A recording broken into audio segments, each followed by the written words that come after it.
bonjour à vous, chers auditeurs, que Dieu vous bénisse. En effet, vous avez une paroisse célèbre, Saint-Roch. Mais avant de vous raconter cette belle vie extraordinaire, nous allons dire cette prière dédiée à Saint-Roch. Saint-Roch, toi qui te fis humble parmi les humbles, pour te mettre au service des souffrants. Saint-Roch, toi qui es hier comme aujourd'hui, l'espérance dans le cœur des malades, la lumière pour qui cherche son chemin, la force pour qui se sent faible, l'ami de celui qui se sent seul. Saint-Roch, intercède auprès du Christ pour qu'il me guide, me guérisse des maux du corps et de l'esprit, du cœur et de l'âme. Qu'à ton exemple, je témoigne de ma foi et de l'amour de Dieu au milieu des hommes. En ce XIVe siècle, il y avait une grande épreuve. Un habitant sur 3 mourait de la peste et du choléra. Et quelle triste époque! Il y avait en plus la fameuse guerre de 100 ans. Tout semblait mal, mais cependant, il y avait quelques personnes qui avaient l'espérance. Et à Montpellier, 2 braves gens, Jean-Roch de la Croix et sa tendre épouse Libéra, ils étaient assez âgés. Ils attendaient un heureux enfant. Et là, arriva ce que les hommes n'attendaient plus, ni les femmes, un enfant. Quand il naquit, Roch, alors on lui donna, on fut surpris, sur sa poitrine une croix. Il fut baptisé de aussitôt né, comme c'était la coutume. Et il grandissait. Sa mère, comme faisaient toutes les mères, elle lui apprenait la foi, la prière et tout. Et en plus, grand comme il était, dans la foi, il distribue. Sa mère allait voir les pauvres. Elle donnait du bon pain, des tas de choses. Et les pauvres y allaient. Et même lui disait, « Maman, il y a un petit garçon, il est grand comme moi, il a mal au bras. Maman, on ne peut pas l'inviter, celui-là, il n'a pas mangé. » Sa mère, toujours compatissante, écoutait son fils. Ah, quel bonheur nous avons, avoir attendu ce fils. Ah, il nous donne joie dans notre vieillesse. Et bien sûr, la misère augmentait. Mais les gens, Roch de la Croix était toujours à accueillir dans son château. Toutefois, une épreuve arriva. Le père mourut, mais avant de s'éteindre, il dit, « Mon fils, n'oublie pas ce que j'ai fait. Je veux que tu le fasses comme nous, comme moi et ta mère. » Et bien sûr, dans la paix de Dieu, il retourna vers le ciel. Toutefois, les mères sont un peu plus réalistes. « Mon garçon, il faut que tu étudies le droit et la médecine. » Il est vrai que Montpellier, au XIVe siècle, bien avant, était une des villes universitaires les plus avancées sur la médecine. Et bien sûr, il a pris les rudiments de la médecine. Et voilà qu'au bout de 6 mois, sa mère lui dit, « Écoute, mon garçon, je vais rejoindre ton père, je vais rejoindre le ciel. Plus rien m'attire. Mais n'oublie pas, mon fils, de donner comme ton père t'avait donné ce conseil, de aider les pauvres. » Et Roch, dès que ses deux parents partirent, alors il distribua tous les biens qui lui revenaient. Les pauvres disent « Ah, ses parents étaient de braves gens, mais lui, le piston, il nous donne tout. Tiens, j'ai de la vaisselle en argent. Eh bien, je pourrais la vendre. Et pendant 3 mois, je pourrais nourrir mes enfants, ma femme. Ah, qu'est-ce qu'ils sont bien braves. » Cependant, Roch avait connu par ses compagnons d'université, d'études. Il voulait aller être pèlerin romieux, comme se disait à l'époque, pèlerin pour aller cheminer vers Rome. Cependant, l'évêque reconnut cette vocation et on lui remit un bâton et un chapeau à grand rebord. Cela était pratique. Pourquoi? Parce que le grand rebord empêchait des grandes chaleurs ou aussi des pluies diluviennes. Et Roch partit avec son bâton. Cependant, ses compagnons d'études lui dirent « Hé, tu iras dire au grand Saint-Pierre qui nous protège. » Et Roch s'en alla. Il passa par Avignon, et là, les papes siégeaient à Avignon. Mais les gens entendaient parler et disaient « T'es pas au courant? Il paraît que le pape va nous quitter. Mais à qui on pourra vendre nos tissus et tout? C'est une catastrophe qui s'en va. Il pesait chaud, il pesait bien. Il n'y avait pas de guerre de tribus et tout. Qu'est-ce qu'ils ont comme idée? Et nous, on va être dans la ruine. » Cependant, Roch, en ayant passé Avignon, alla, traversa les chemins de terre, et le soir arrivé, dit « Eh, vous n'auriez pas un peu de pain? Oh, dis donc, toi, t'es jeune, tu pourrais travailler quand même, non? Espèce de peignant !» D'autres l'accueillaient bien. « Puis-je vous donner la main pour rentrer le poing? Allez, mon gars, tu vas manger et dormir avec nous, sinon les loups vont te dévorer. » Une autre fois, c'était des braves paysans. « Eh, dis donc, mon garçon, t'as tous les pieds ensanglantés. Allez, on va te mettre une huile d'olive, ça va te guérir et tout. » Et Roch, bien sûr, faisait chemin. Nous n'avons pas la preuve, mais nous lui demanderons quand on sera au ciel s'il est passé par cette petite bourgade de Gap à l'époque. Aussi continua son chemin et alla à la péninsule italienne. Cependant, dans certaines villes, petites villes, moyennes, « Mais d'où vous allez de la sorte? Mais tu n'es pas au courant, jeune Français. »« Mais quoi? Mais quoi? » Eh bien, nous sortons, il y a une épidémie de peste et de choléra.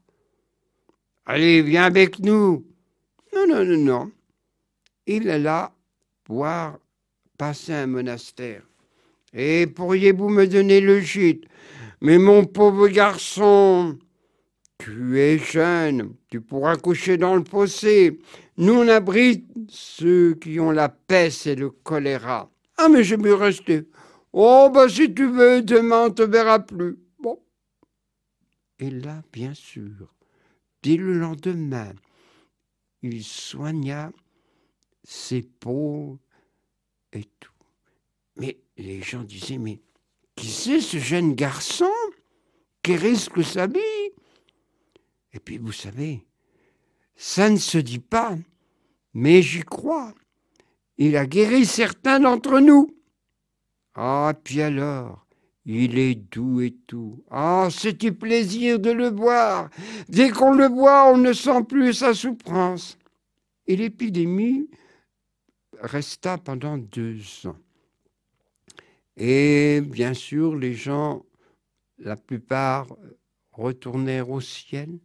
Mais cependant, le moine portier lui dit « Ah, mon jeune Français du pays de Languedoc, Eh oui, tous mes malades te regrettent. Et moi, je t'avais mal jugé. Allez, bon chemin, où te bats de la sorte?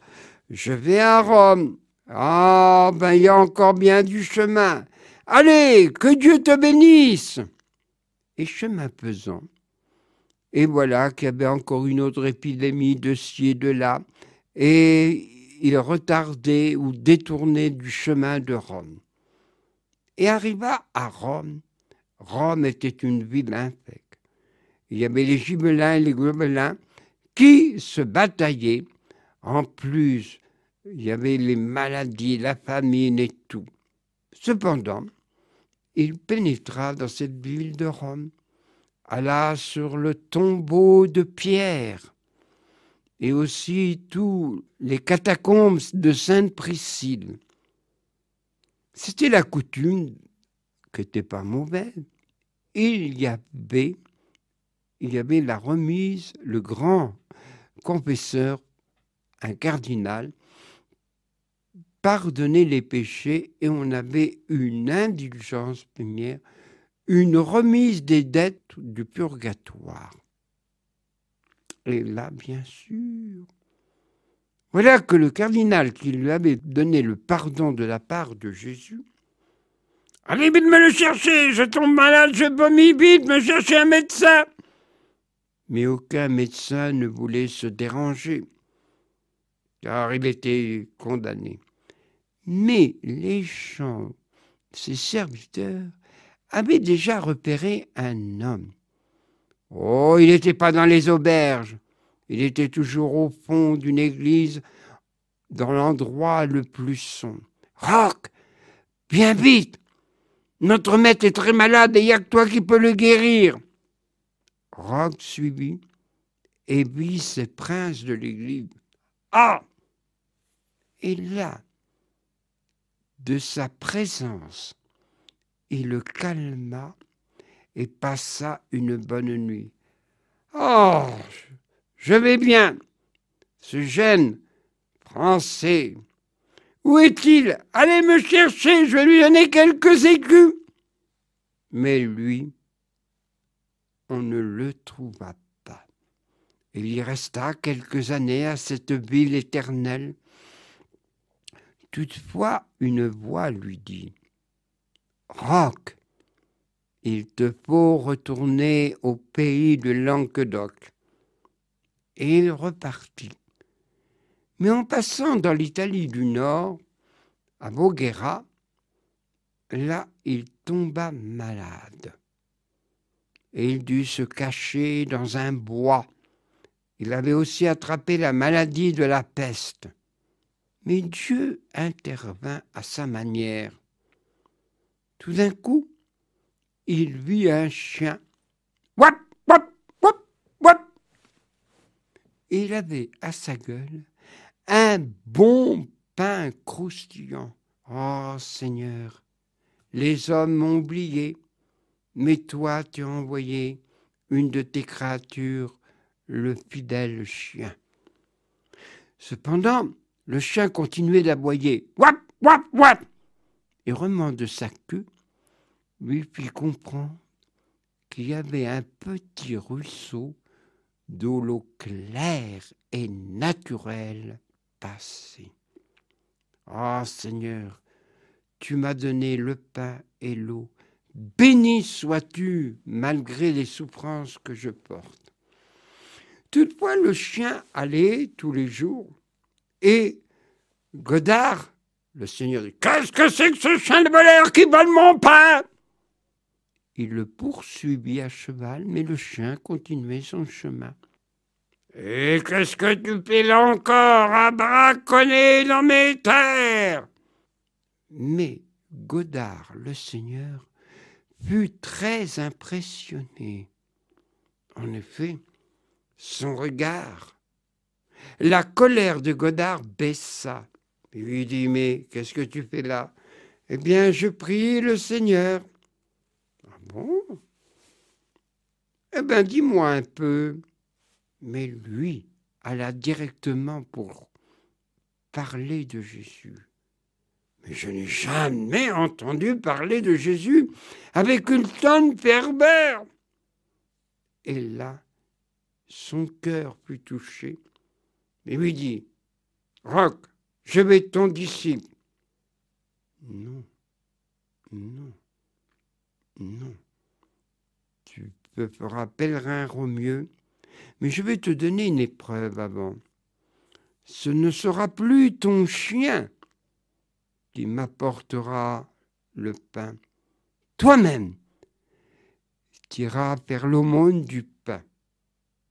Et là, il y a là, comment, espèce de ventru, tu oses nous demander du pain alors que c'est toi qui nous taxes d'impôts? On est habitué, les impôts, c'est une maladie permanente. Et aussi, le soir rentrant, ah, je n'ai pas eu autant de bon pain que mon chien qui t'apportait chaque jour. Il y a juste un pain rassis. Et il lui dit, béni sois-tu, Seigneur. Nous avons l'eau claire et naturelle. Et le pain, remercions le Seigneur même quand on est dans l'épreuve. Et Godard fit son chemin, tandis que Roch fut guéri. Et bien sûr, il traversa de nouveau la péninsule italienne et revint dans son pays du Languedoc. Quelques années s'étaient passées. Mon ami, chacune des provinces avait sa frontière et ses soldats qui veillaient les frontières. D'où tu viens, toi? Qu'est-ce que tu veux? Je suis pèlerin de Jésus. Mais dis donc, toi, tu parles bien le français. Oh, t'es un espion. À l'époque, le français était la langue diplomatique et il n'y avait que les nobles et les gens instruits qui connaissaient bien le français. Le soldat alla voir le seigneur du château et lui dit « J'ai rencontré un bougre, il sait parler le français. Foutez-moi-le en prison, sinon on va avoir encore des ennuis, puis je ne veux pas de vagues. » Un mot coutume d'aujourd'hui. Bon. Et là, bien sûr, Roch fut enfermé dans une prison dans le bas du château, humide, une paille peu changée. Et on lui donnait à manger le matin, le soir. Les cuelles de bois étaient vides. Sûrement que les rats devaient manger toute cette nourriture. Il y resta 5 ans. Mais la particularité, c'est qu'il ne se révoltait jamais. Et le geôlier, tout d'un coup, par un soir, entendit des chants. Mais comment se fait-il? Le Salve Regina, le Magnificat, le Te Deum. Mais qu'est-ce que c'est harmonieux! Alors d'habitude, mes prisonniers blasphèment, injurent, crient, vengeance et tout. Il alla voir. Et on n'ouvrait pas tous les jours la grille. Et qu'est-ce que tu veux, mon ami? Dis, il y a un prêtre là-haut. Je vais bientôt mourir. Je voudrais me confesser. Oh, si tu veux. Il monta vite les escaliers de pierre en spirale et arriva à la haute salle et il dit « Messieurs, j'ai vu un saint. J'ai vu un saint et il m'a fait voir sa poitrine sur lequel il y a la croix qui a grandi comme lui. Et vous, le Seigneur, vous êtes le frère de son père mort. » Et tout le monde voulut descendre. Jamais on ne descendait dans cette prison infecte. Et là, ils virent Roch, les yeux fermés, mais tout imbibé de lumière. Et Roch rejoint le Père, notre Père du ciel, entouré de vénération. Si bien que les braves gens se disent « Nous avons un saint chez nous !» Et depuis ce temps, Roch, à Montpellier, à Voghera, à Milan, dans plusieurs endroits de la péninsule italienne, Saint Roch est vénéré, même ici, dans notre petite ville de Gap, Saint-Roch. Et Saint-Roch est toujours vénéré. Et pour reconnaître Saint-Roch, il est très facile. Vous le voyez à la main tenant le bâton, le chien à ses pieds tenant une bonne miche de pain et sur sa tête un chapeau à grand rebord et sur une de sa cuisse une grande plaie. Voilà ce qu'est la vie de Saint Roch, qui est toujours vénéré, la preuve chez nous. Je vous redis cette prière car Saint Roch, toi qui te fis humble parmi les âmes pour te mettre au service des souffrants, Saint Roch, toi qui es, hier comme aujourd'hui, l'espérance dans le cœur des malades, la lumière pour qui cherche son chemin, la porte pour qui se sent faible, l'ami de celui qui se sent seul. Saint Roch, intercède auprès du Christ pour qu'il me guide, me guérisse des maux du corps et de l'esprit, du cœur et de l'âme. Qu'à ton exemple, je témoigne de ma foi et de l'amour de Dieu au milieu des hommes. Merci, chers auditeurs, et que Dieu vous bénisse. Et on prie Saint Roch pour les maladies d'aujourd'hui. Et il y en a pas mal, ne serait-ce que le cancer. Voilà.